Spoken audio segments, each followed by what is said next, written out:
Hello, it's Steph here at the bead shop in Nottingham. I'm going to show you how to make our solar system necklace. It was designed by Angela, who many of you will have met in the shop, and she's put together this necklace using semi-precious beads to represent all the planets. Now, being a fellow child of the 80s, we have included Pluto. She felt she couldn't leave it out. And she's also included the Kuiper belt. It's entirely up to you whether you want to include that or not, but it looks nice as a collection together. So I'm going to go for the full collection for the video. So the first thing we need to do is create links. So we're going to be creating individual links of all the beads, which will then join together, and then we'll connect them to the chain. There's two options for the necklace. One is a full sort of circular chain with all the beads part of the necklace, or you can connect all of these together and have it as a long pendant from a shorter chain. If you do go for the latter option, with it being a long pendant, I would put Pluto at the end there on a head pin rather than an eye pin. It just means that you won't have the extra loop at the bottom of your pendant. You'll just have a nice subtle stop at the bottom there. So I'm not going to use that in this example. I'm going to do a full connected chain necklace. So other than two little exceptions, well actually technically three, they're all going to be individually threaded onto an eye pin and then a loop made. The slight exceptions are the earth, so this lapis lazuli bead is going to be threaded on with our moon, and that is a 4mm mother of pearl bead, so they're going to be on one link together. The Kuiper belt, if you're including that, all 6 little tumble chips, snowflake obsidian there, are all going to be on one link as well.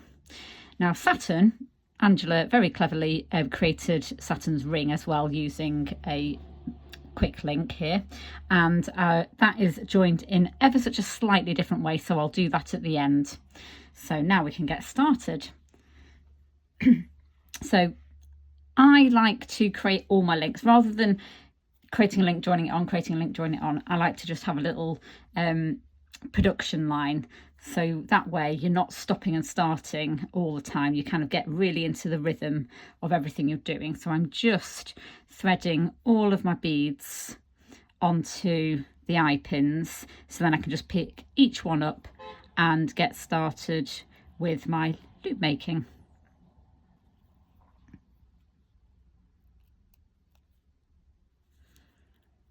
So this one we're going to deal with a bit later.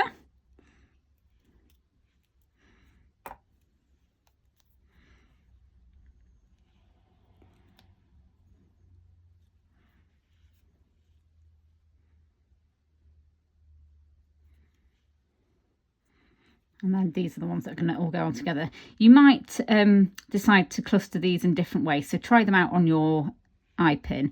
I'm going to go for a small one to begin with, and then a smaller flat one to end with, and then just cluster them in the middle. If you don't like how they look when you thread them on, you can always re-thread them and readjust them. Sometimes just flipping a bead over and re-threading it on can make all the difference to how tumble chips fit together. That's working a bit better now that I flipped that last one.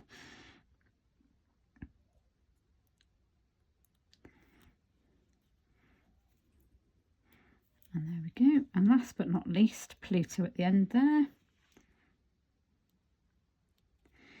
So now that they're all prepared, it makes it a lot easier just to pick them up and create their loops.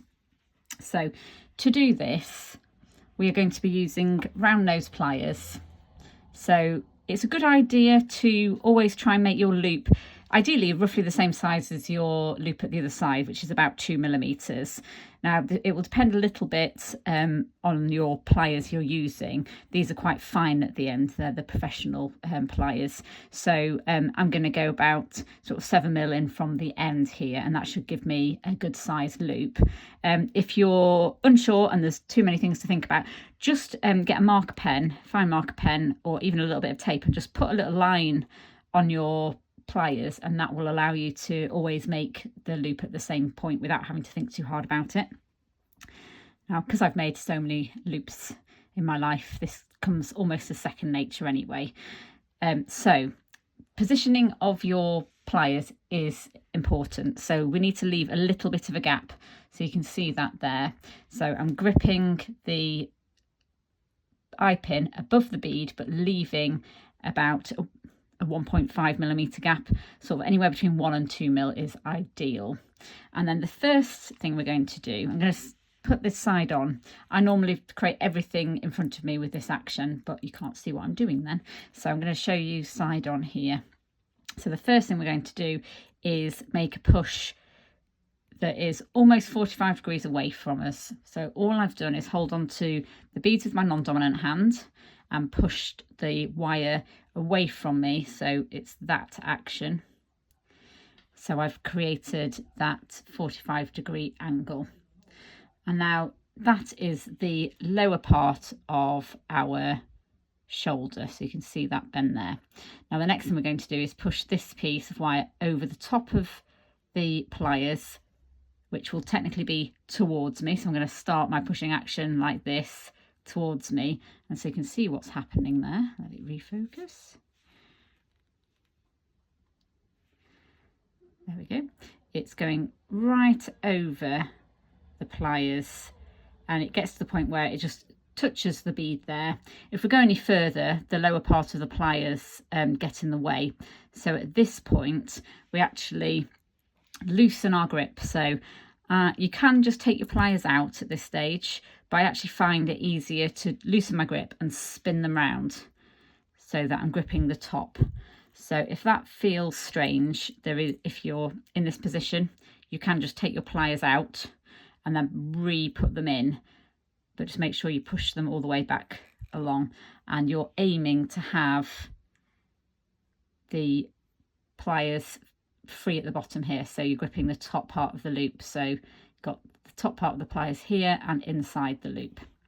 So this allows us to complete the circle, our loop. So now this piece of the eye pin gets pushed underneath and back. So I'll do this side on so you can see. So this gets pushed underneath and back until you have approximately a right angle between the wire inside the bead and the excess wire. And you can take your pliers out now and you are left with a loop. Now, I'll be perfectly honest, at this stage, and when you've joined everything together, it doesn't matter too much if your loops aren't perfectly symmetrical, as in the same size both sides. No one's going to be that close to your necklace and notice that difference. If it bothers you, though, you can use your pliers to make the loop a little bit smaller. So pop the pliers inside and just roll the wire in and bring that back down, and that has, just with a slight little nudge, just made that loop a bit smaller. But like I say, at this stage I wouldn't worry too much about that. So the next important thing we need to do is we're going to cut this excess wire off. Now the temptation is to get your cutters and just snip it off at this point, so just next to here. However, what we're aiming for is to not have the wire overlapping at this point where the two wires cross over. We want the loop of the wire to be meeting that central part. So the way to do that is you have the wire on your non-dominant side pointing, I'm right-handed, so that's pointing to the left, and my cutters are in my dominant hand and the blade is going to be in the position of where you want the cut to be. So I'm tracing that down to inside the loop so that when I cut the wire, so you can see that positioning there, it feels like you're going to cut more off.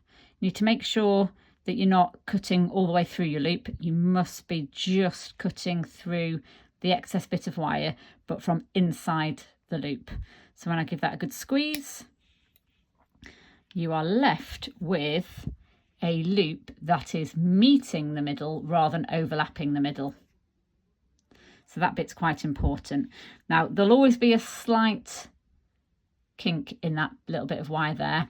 Don't worry about that at this stage, because we need to open that loop up to connect them to the next bead in a little while. So at this point, that is complete. So line it back up. I'm now going to work on the next one. So everything is the same.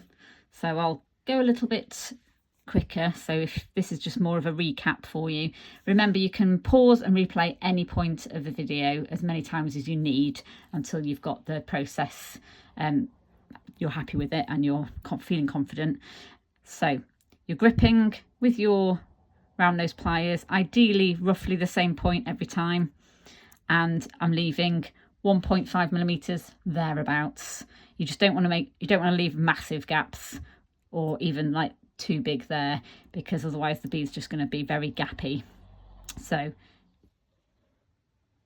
right, there would be a slight jump in the video here because I hadn't realised the video had stopped recording, so I'm now repicking back up where the previous part of the video cut off. So that was, we were just about to make the loop in our rose quartz bead. So everything is the same. Just make sure that's going to focus on me. There we go. So the whole process is the same for making the loops. So we've just got the positioning right, leaving that small gap there. And then everything is the same as we did in the first bead. So we're holding on to the bead with our non-dominant hand and using our dominant hand to make the loops. So that is push away initially. So that's about your 45-degree angle. Then you're pulling the wire over the top of the pliers until you're touching the bead at the bottom. That creates the second part of the loop. Then you're repositioning the pliers. I'm doing my little spin round because I find that a bit easier.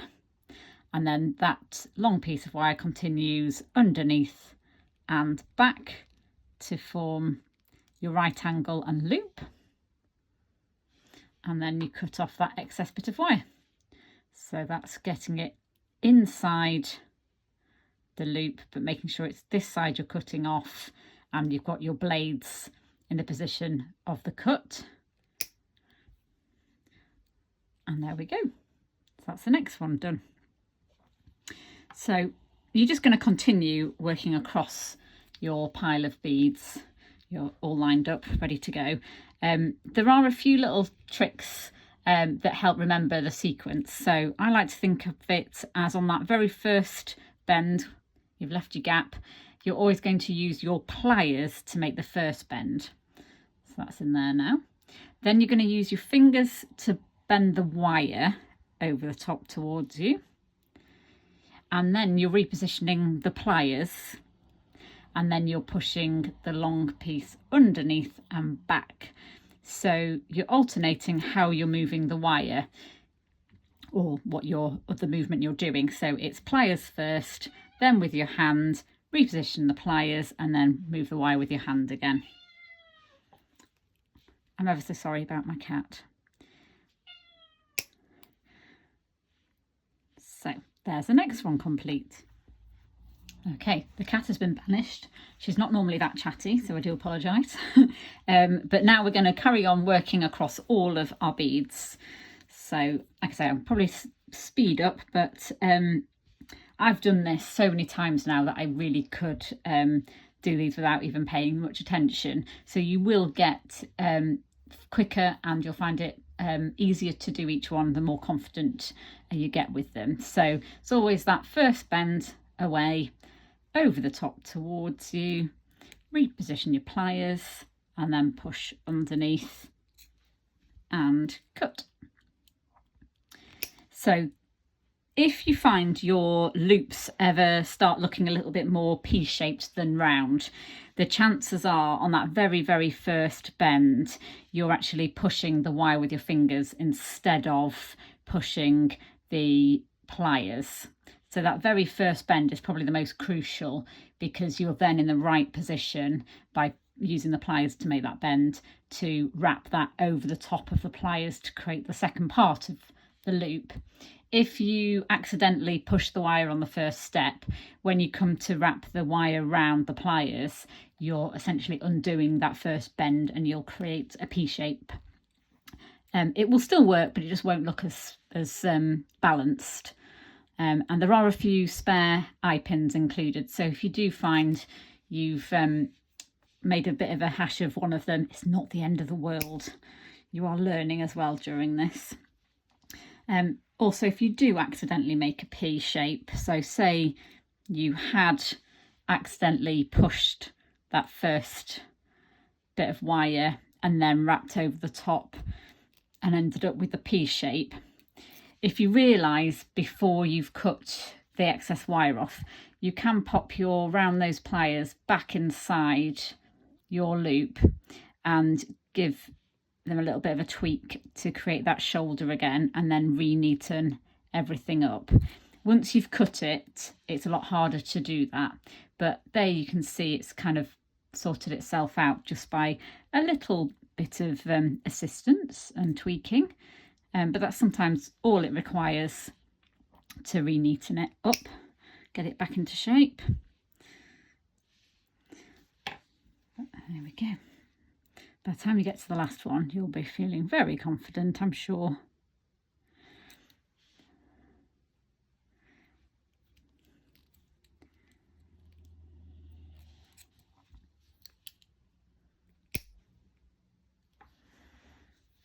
And it's worth, when you get to the Kuiper belt stones, just make sure they're still all sitting how you want them to. They might have moved around as you've been picking them up and putting them down again.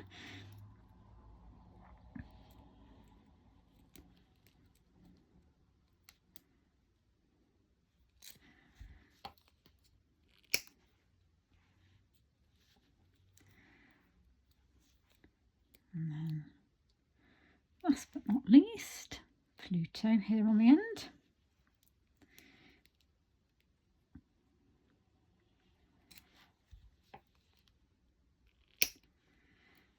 So they're all our standard loops complete now. For the Saturn and its ring, we're going to do something slightly different. So we're going to still use an eye pin for this, but because we need to connect the ring inside the eye of the eye pin, as well as be able to connect that to the next bead along, we need to just make this loop ever so slightly bigger.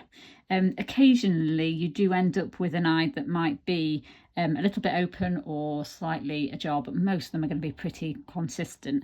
But if you just pick one of your eye pins up, we're going to just enlarge this slightly, and the best way to do that is to pop your round nose pliers in to the loop and just ease it open ever so slightly. And by doing that, you're opening up the space so that you can get the eye pin in a bit further. So now there's no gap in there. You can see that. And now we can use the long bit of the eye pin to wrap around the round nose pliers to close that gap up. And if you then just tilt your round nose pliers back round to just put that bend back into position. Just little tweaks is all it needs. So there's now not really a gap there. You can just keep doing it until you're happy, but that is now a bigger eye, and it will accommodate both the ring and the next link in our design.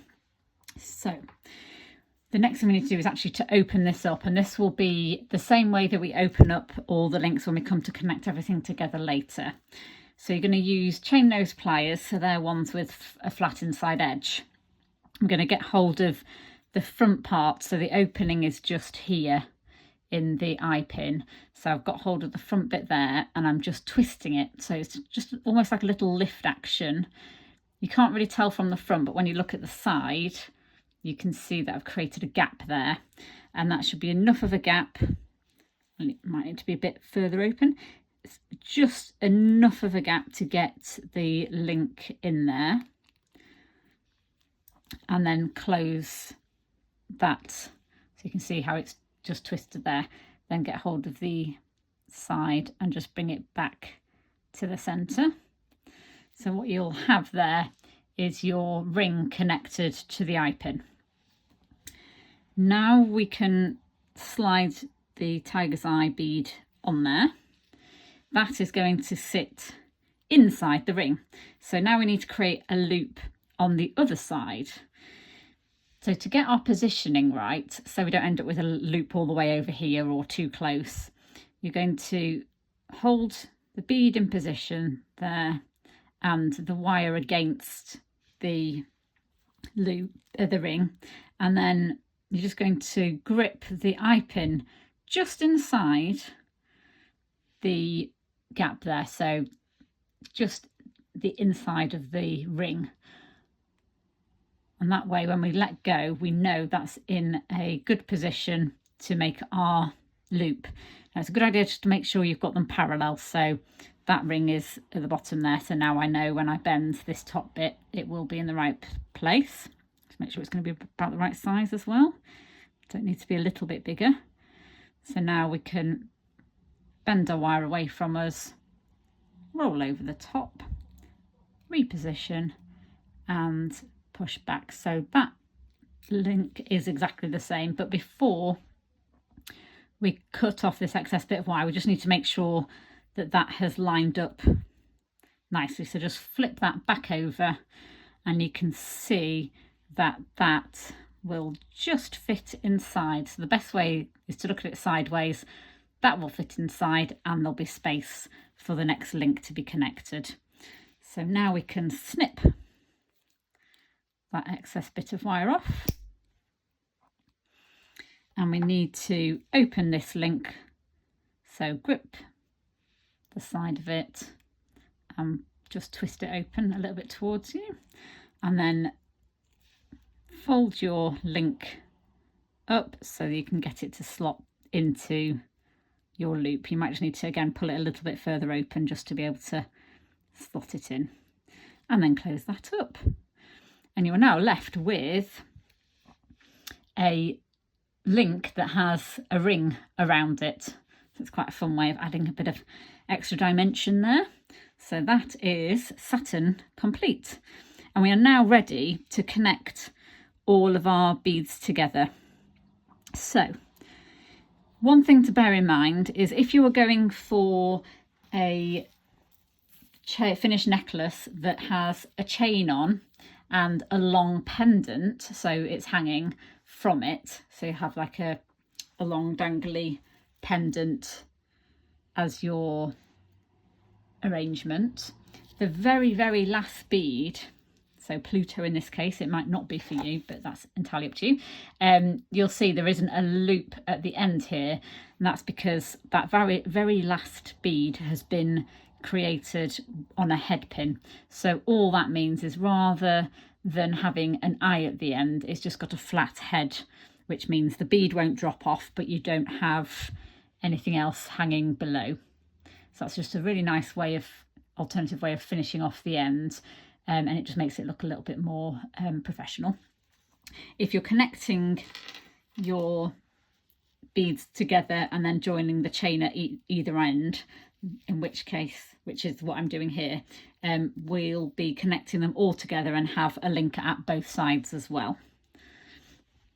So to do that, we're going to do exactly the same thing as we've done connecting Saturn to its rings, and I'm just going to start at one end and work all the way across, and we can neaten up any slightly open loops at the same time. So we're going to twist open ever so slightly the first link, so that one's the original, this one's the one I've just created, and I'm going to connect the next bead in and close it. So you just push it to, if you find you've accidentally created a bit of a gap, so when you've closed it it's not completely closed, just reopen it, and then when you push it back together, just give it a little gentle ease inwards as well. So if you end up with a gap, let me just create a gap so I can show you. There's a little bit of a gap there, so reopen it by twisting it, and then as you're pushing it back together, just push it into the middle at the same time.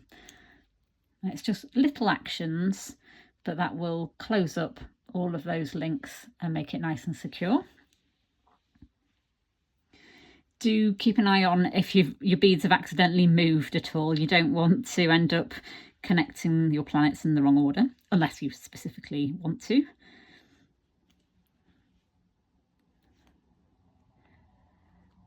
So just keep going.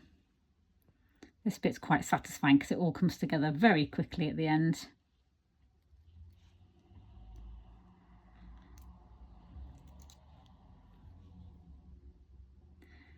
And as I'm going, I'm just checking that all of the links are closed and looking good. So you do just treat satin as you would any other bead.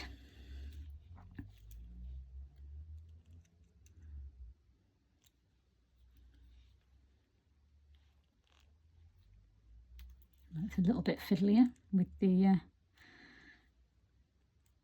ring in the way as well.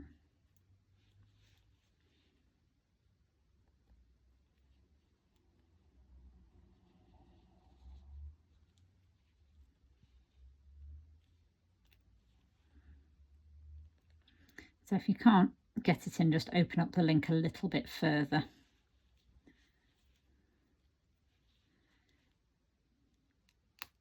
There we go.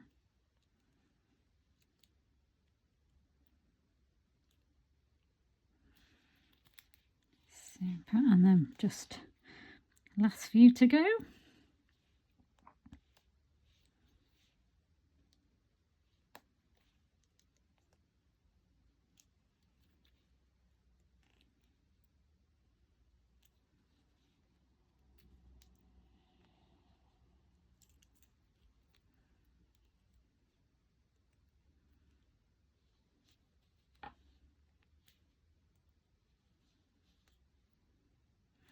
Brilliant. So now that the actual planet section is connected together, we can attach it to our chain. So as I said, I'm making this as one solid continuous chain.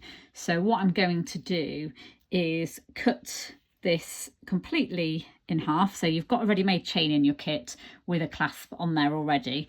So I've just folded it in half to find the center. And now I'm going to cut the middle here.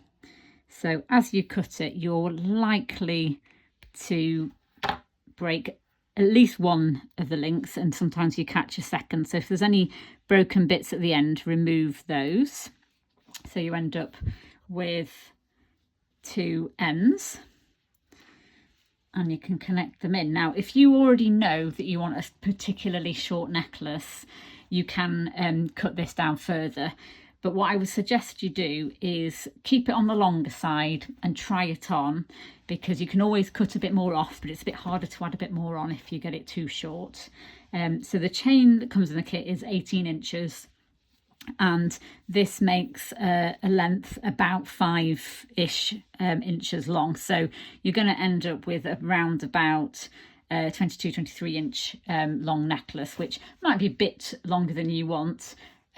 So you can shorten it, but like I say, I would always try it on because it might look completely different on, and then you can make your decision.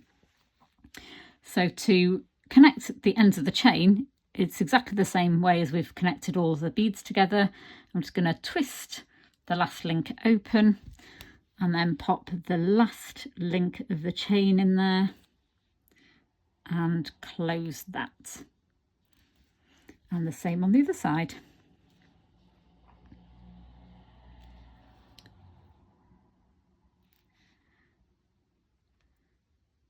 And there we go. Your necklace is now complete. So whether you go for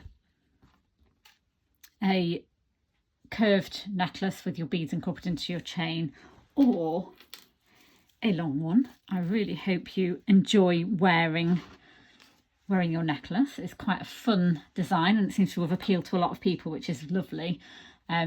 And yeah, do share your finished makes with us. You can tag us on social media or drop us an email. We always love to see everyone's creations. So thank you very much for watching.